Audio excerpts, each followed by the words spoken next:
Chapter 1.4.2.8 Replication Controller. In setting up replication, it is now recommended to use a deployment that configures a replica set. A replication controller ensures that a specific number of pod replicas are always running. Essentially, a replication controller guarantees that a pod or a group of identical pods is constantly available and operational. This setup helps maintain resilient and scalable applications. How a replication controller works.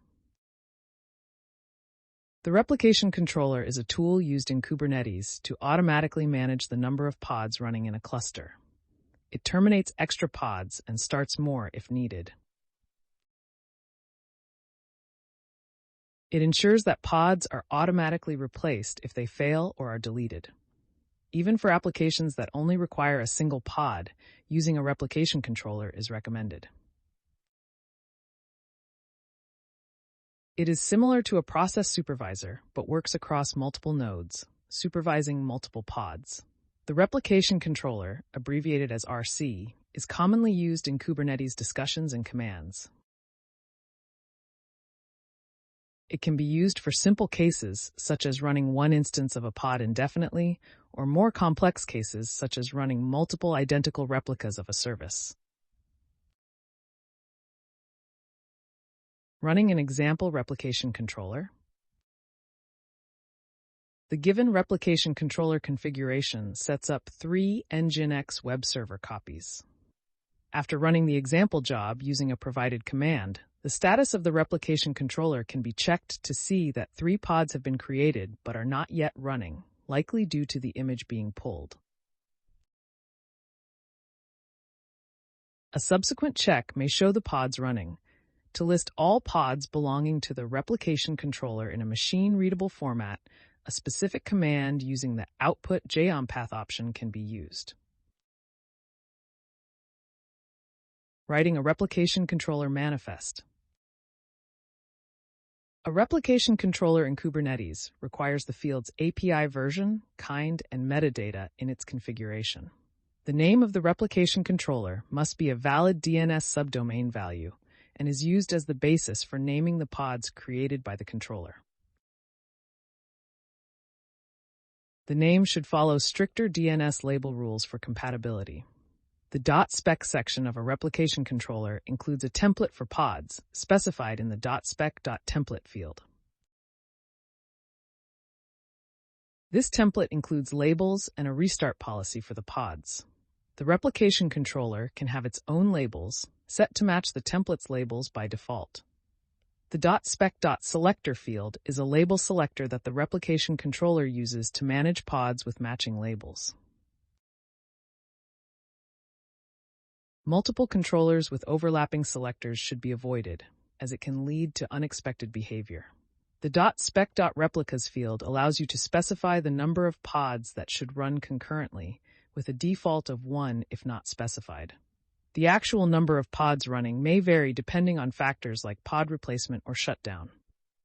Overall, a replication controller in Kubernetes is a key component for managing and scaling pods, with careful attention needed to properly configure the metadata, labels, and selector fields to avoid issues with pod management and overlapping controllers. Working with replication controllers. To delete a replication controller and all its pods, use the command kubectl delete. Kubectl will scale the replication controller to 0 and then delete each pod before deleting the replication controller itself. If the command is interrupted, it can be restarted.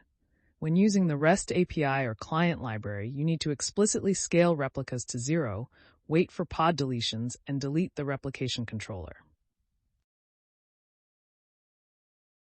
If you want to delete only the replication controller without affecting the pods, use the cascade equals orphan option with kubectl delete. You can then create a new replication controller to replace the deleted one, as long as the old and new .spec.selector are the same. To update pods to a new spec in a controlled way, use a rolling update. Pods can also be isolated from a replication controller's target set by changing their labels, allowing for debugging and data recovery while ensuring automatic replacement of removed pods. Common usage patterns. The replication controller in Kubernetes ensures the specified number of pods exist, even in the event of node failure or termination. It enables scaling the number of replicas up or down manually or through auto-scaling. Rolling updates are facilitated by replacing pods one by one using a new and old replication controller method. Multiple releases can be run simultaneously using different labels, such as with a canary track for testing new versions. Multiple replication controllers can be used behind a single service, allowing traffic to be routed to different versions. Replication controllers are not expected to be as long-lived as services, and many may be created and destroyed over the lifetime of a service for updates. Services and their clients should remain unaware of the replication controllers that maintain the pods. Using replication controllers with services enables flexibility in managing different versions of applications and performing updates seamlessly. Overall, replication controllers play a crucial role in maintaining the desired number of pods and enabling efficient scaling and updates in a Kubernetes environment. Writing programs for replication. Pods created by the replication controller are meant to be interchangeable and identical, despite potential configuration differences over time. While suitable for stateless servers, replication controllers can also support master-elected, sharded, and worker pool applications. Dynamic work assignment mechanisms like RabbitMQ work queues are recommended over static customization of pod configurations. Any customization, such as resource auto-sizing, should be handled by a separate controller process. Responsibilities of the replication controller. The replication controller is a key component in Kubernetes that ensures the desired number of pods matches its label selector and are operational. Currently, terminated pods are the only ones excluded from its count. But in the future, additional information like readiness may be taken into account. The replication controller is specifically designed to manage pod counts and should not perform readiness or liveness probes, auto-scaling, or scheduling policies. Instead, it is intended to be controlled by an external autoscaler that can adjust the number of replicas. The focus of the replication controller is to be a basic building block for more complex operations, with higher-level APIs and tools expected to be developed on top of it in the future. Ultimately, the replication controller is meant to be a simple and modular component that can be used in conjunction with other primitives for more advanced functionalities like managing services, scheduling policies, and canaries.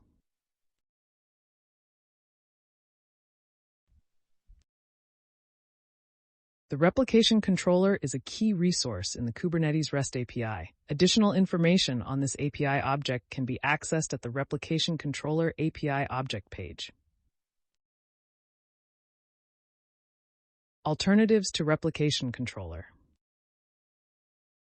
ReplicaSet is an updated version of Replication Controller that supports set-based label selectors. It is mainly used by deployment to manage pod creation, deletion, and updates. However, it is recommended to use deployments instead of replica sets unless you require specific update orchestration or do not require updates at all. Deployments are higher-level API objects that update underlying replica sets and their pods, making them ideal for rolling updates due to their declarative nature, server-side operations, and additional features. It is also recommended to use Replication Controller even for applications with a single pod, as it functions as a process supervisor across multiple nodes. Jobs should be used for batch tasks expected to terminate, while daemon sets are suitable for machine-level functions where pods are tied to machine lifetimes. Overall, understanding the best use cases for each object type will help in managing pods effectively in a Kubernetes environment.